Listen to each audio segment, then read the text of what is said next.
Hi, it's Dan from EUJUICERS.COM, and in this video I'm going to show you some different things about food dehydration. I'm going to talk about why a food dehydrator is useful, some features, what to look for when you're choosing a food dehydrator, and then I'll conclude by showing some different models of the Excalibur food dehydrator. But first of all, why a dehydrator? I've had one at home that I've been playing around with for about a month, and I found it to be pretty useful. What can you do with it? Well, there's a lot of things. The obvious thing that most people think of is drying fruits, vegetables, things like that. Normally, the first thing people will do is dried apples. That's the first thing I did. Dried cinnamon apples, actually. And that makes a great snack. My kids loved it. I made a bag of it, and it was gone in a couple of days, so I made a second bag of it. But there's more than just dried fruits and vegetables. I want to show you some of the things we have here. Fruit leathers. You can make your own fruit leathers. You take fruit, you blend it up, you spread it out onto one of these sheets, you dry it, and then you roll it up or cut it up. It makes a great natural snack for your kids, for yourself. You can do things like homemade crackers and flatbreads, especially if you're following a raw diet or a raw lifestyle. These dehydrators will go down to the temperature right around 41, 42 degrees, where you can stay into that safe range and still be considered raw foods. Things like, here we have some dried tomatoes, almost like sun-dried tomatoes. Parsley. Here we've got a red pepper that was dried, put in a blender, and you have your own homemade spices, in this case, pepper spice. Got a lot of herbs here as well. These herbs actually came out of my garden this morning. My wife's really big on growing herbs. She likes to use them for all kinds of things. And this, when we brought home the dehydrator, first thing she did was start drying herbs. What do I have here? There's some thyme, some feverfew, sage, motherwort, salvia, peppermint, all kinds. We've got more than that. Let me tell you, why is that helpful? Well, the other day, what was it, Sunday, about 3 days ago, my wife had a bad headache. And she'd rather not take medicines if she can avoid it. She follows a healthy lifestyle, she's vegan. And she went out and she grabbed these guys called feverfew, and here they are dried. And she steeped them in some water with some lemon verbena, with some calendula flowers. And there's a recipe. We might do some recipes later. And in about 30 minutes, her headache was gone. So what does that have to do with the dehydrator? Well, that works great in the summer when we have fresh flowers. She can go out, cut them, immediately make an infusion or a tea from this. But what about in the winter? So what she's doing now in the summer, she's out there every day cutting these things, drying them, so we can have them for later. Some of the other things, one thing I wanted to bring up that was kind of interesting for me. When I brought it home, my wife said, hey, let's make banana chips. I just want to do a little warning. Those banana chips you buy in the store, those crispy, sweet things, that isn't what you're going to get from a dehydrator. And watch out. You ever look at the ingredient label of those things? My wife was at home eating those things. My kids come home from school with a bag of chips that they buy at school. And my wife's saying, oh, you know, why are you eating that garbage? I'm eating healthy stuff here. I said, look at the bag. Look at the back of the bag. Those things are deep fried in saturated fat, usually palm or coconut oil, coated with sugar. And about a 40-gram serving, less than a handful, has about 15 grams of saturated fat. It's like something going to kill you, like heart attack in a bag. And if you try making that in a dehydrator, you're going to get something different. You'll get small brown discs, which my wife tried to make, and they're okay. They're like banana leather almost, and they have an intense, strong banana flavor. If you make them with slightly underripe bananas, they turn out pretty well. Just don't expect those crunchy chip type of things. So again, dehydrator's really versatile. You can make pet food with it.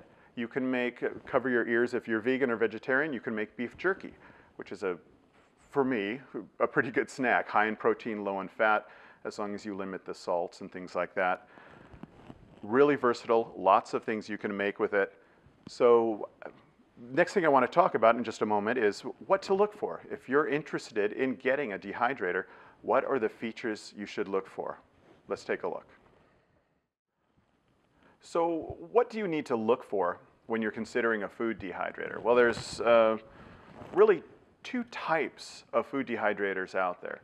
There's a basic round type. They're stackable. These are the ones that are more likely to be seen in a department store or a discount store, often made from plastic. Those have a motor and a heating unit and a fan down at the bottom, and it's shooting air up, usually through a cylinder in the middle, and it's spreading the heat out, kind of like into a disc donut type shape.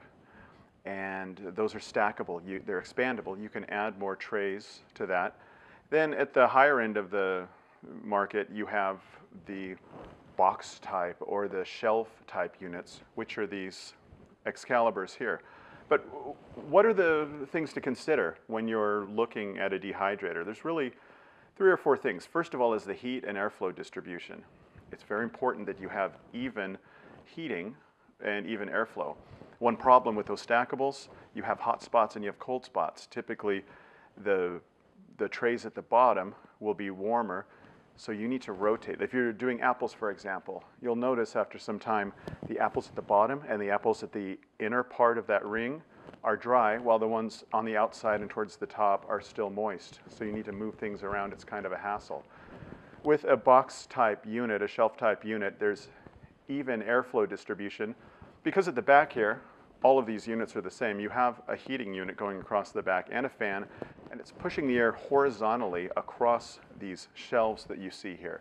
It makes for a completely even heat distribution. It's circulating around in there. When I've used it, I've had no problem. My apples in one corner and my apples in another corner, a lower shelf, were all equally warm. It's also another reason it's not so good to try drying things in your oven. First of all, ovens get too hot. You can't get them to a lower temperature, and also ovens tend to have really big differences in terms of hot and cold spots, and you really want precision when you're drying things.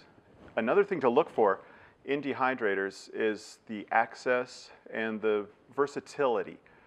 Let's say you're looking at one of these stackable dehydrators. What they're doing, they're usually coming in groups of trays, and if you want to get something off the bottom, you've got to take all the ones off the top. It's not very accessible. You can't just reach into the bottom and move things around. With a shelf type unit like these, you can open the door and immediately access whatever you want. They're quick, they're easy. That's one reason why they're more of a premium product. Versatility, what I mean by that is, can you put different size objects in there? Again, a stackable, you're limited. You have a very small space. With these, if you've got something bigger, if you're, let's say you got half a pepper in there, or maybe you got some big flowers you're drying for a craft project even, or a paper mache item, you can take out some of these shelves and leave just one at the bottom, or maybe one at the bottom, one halfway up. You have a lot more space to work with. They're very versatile. And the last feature to consider when you're looking at dehydrators would be the overall construction, the materials, the quality, and maybe some of the extra features. That's what I'll go into right now as we look at these Excaliburs. Now, if you ever look online, I suggest you go to different food bloggers. There's tons of them, health food bloggers. You can also go to review sites. You can look at different dehydrators and see what's considered the better ones. And you will find, you don't have to just believe me, you'll find most of these sites tend to recommend the Excalibur. The Excalibur is kind of the Rolls-Royce of food dehydrators. They've got a long history of making dehydrators. They have a very good reputation for quality. So what are the differences between the models? You can immediately see they look similar. They're all basically operating under the same principle. You have a box, you have shelves inside, you have a heating unit and a fan at the back, evenly distributing the heat.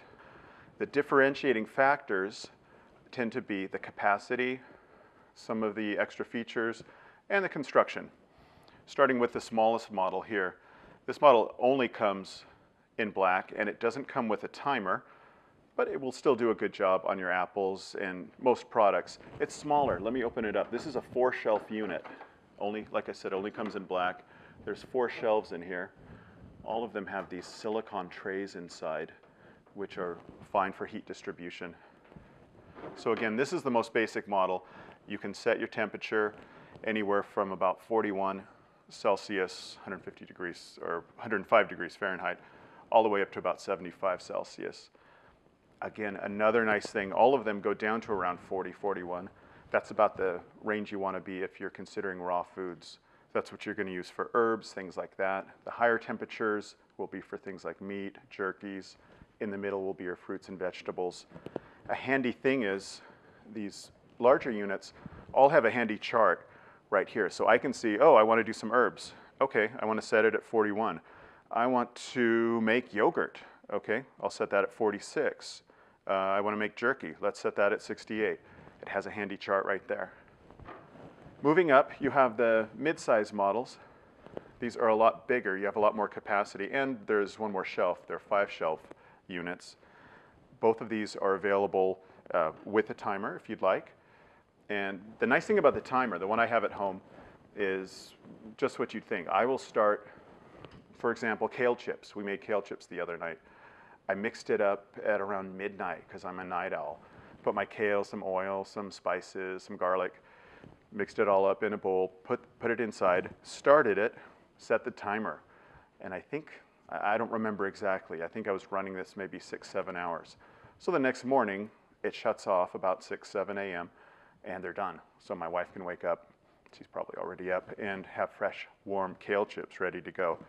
Timer really adds versatility if you're going to be out of the house a lot, if you're busy. But again, getting back to these 2 models, you have this one here available in white or black. Also, you can get it in stainless steel. The difference is, a lot of it is cosmetic. Some people like the looks of stainless steel. You also have the stainless steel trays, which some people just prefer not to have so much plastic around. The plastic is safe in these models. And again, you have bigger capacity because you have one more shelf and you have a bigger overall size.